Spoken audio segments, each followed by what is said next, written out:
want to test motion on these projectors next, and so we're going to go into some blur busters tests and some old animation tests, kind of get an idea of how the motion is by default.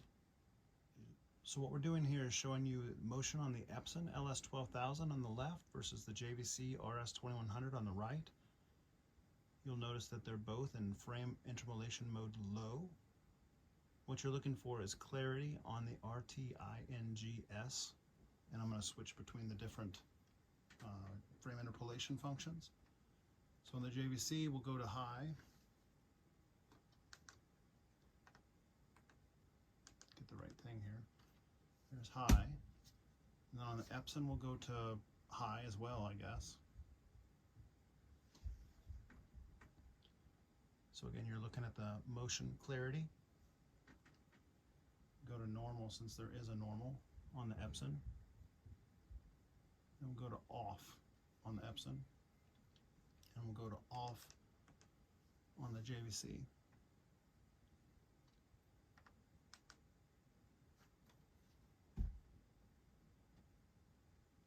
From a personal use standpoint, I prefer the Epson on low,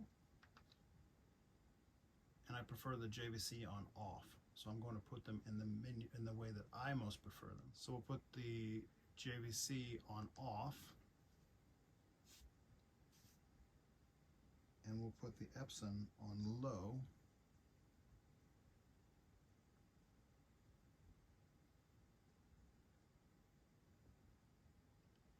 The reason I prefer the JVC off is because I think it introduces a little bit of a soap opera effect, and I'm not a big fan of that, where the Epson on low doesn't have enough soap opera effect to bother me, to make it want to turn off.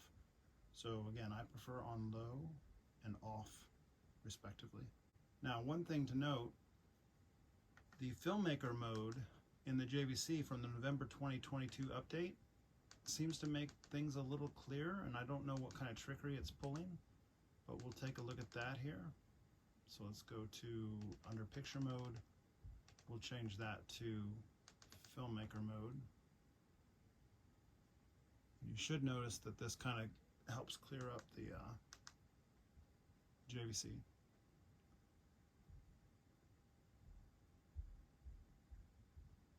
Here's another test. This is another YouTube test, a motion test, and what you're looking for is clarity on the newspapers at the top of the screen, and also that the square and that the "Can you read me" text is clear and succinct. So we're on low frame interpolation here, and on the JVC we're on filmmaker mode. I'll switch it out of filmmaker mode and put it in natural as for a comparison. And then we'll go down to motion control and turn that to low for a comparison.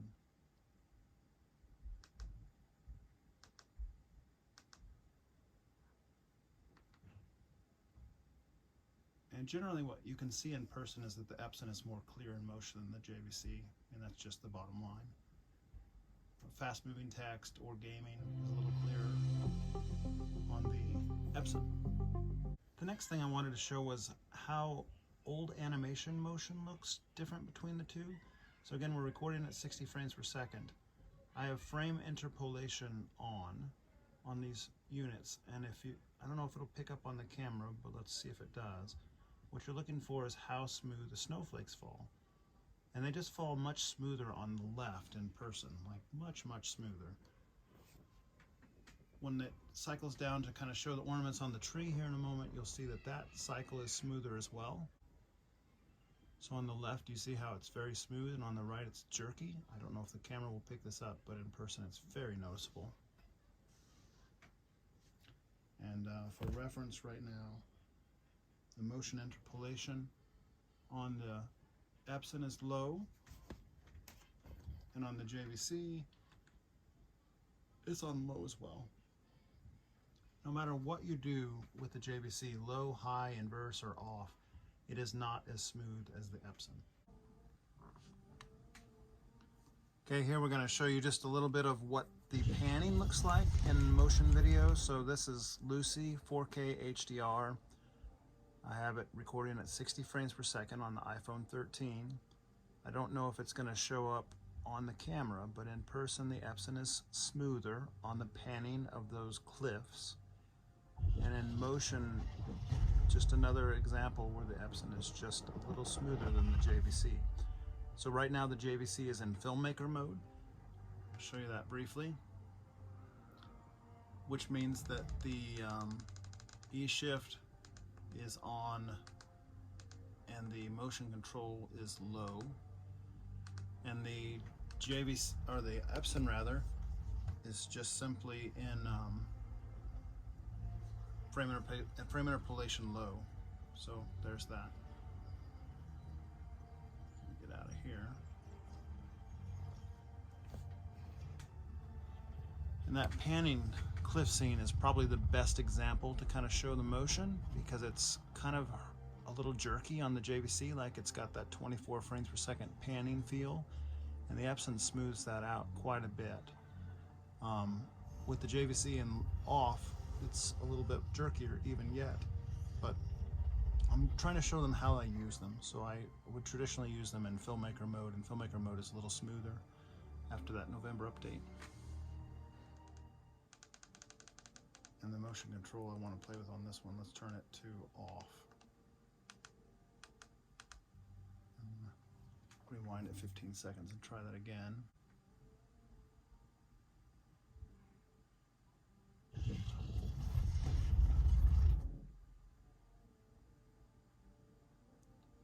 On the JVC, it's actually kind of hard for your eye to track because it's so jerky with it off, but on the Epson, it's very smooth. I'll take a couple minutes kind of summing up what we saw here. I've had the JVC RS2100 since last December, so about a year. And I've had the Epson LS12000 since summertime. Got about 250 hours on the JVC and about 200 hours on the Epson. When they're not side by side, the JVC motion is acceptable. Like, I didn't have a problem with it per se.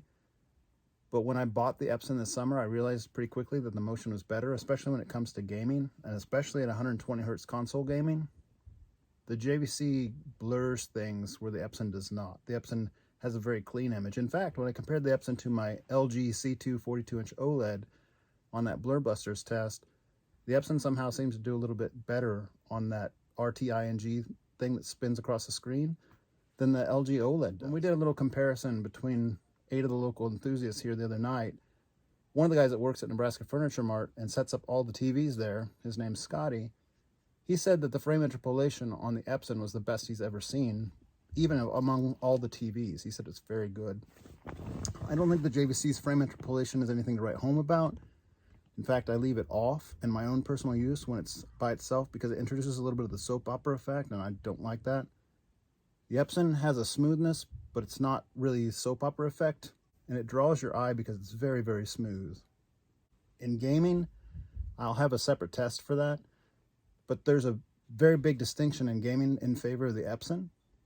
So much so that I had a friend over here who's a big gaming buddy, and we spent about 6 hours comparing back and forth.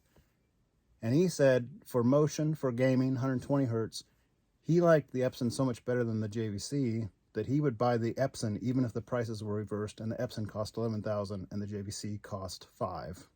Again, I'm not saying the JVC motion makes it unusable. It doesn't. It's just side by side. You can clearly see how much better the Epson's motion is. So this little series of videos is going to have some pluses and minuses and show the positives and negatives of both projectors, and they both have some positives and negatives. It's not a universal win. The motion is definitely one of Epson's wins. Thanks for watching.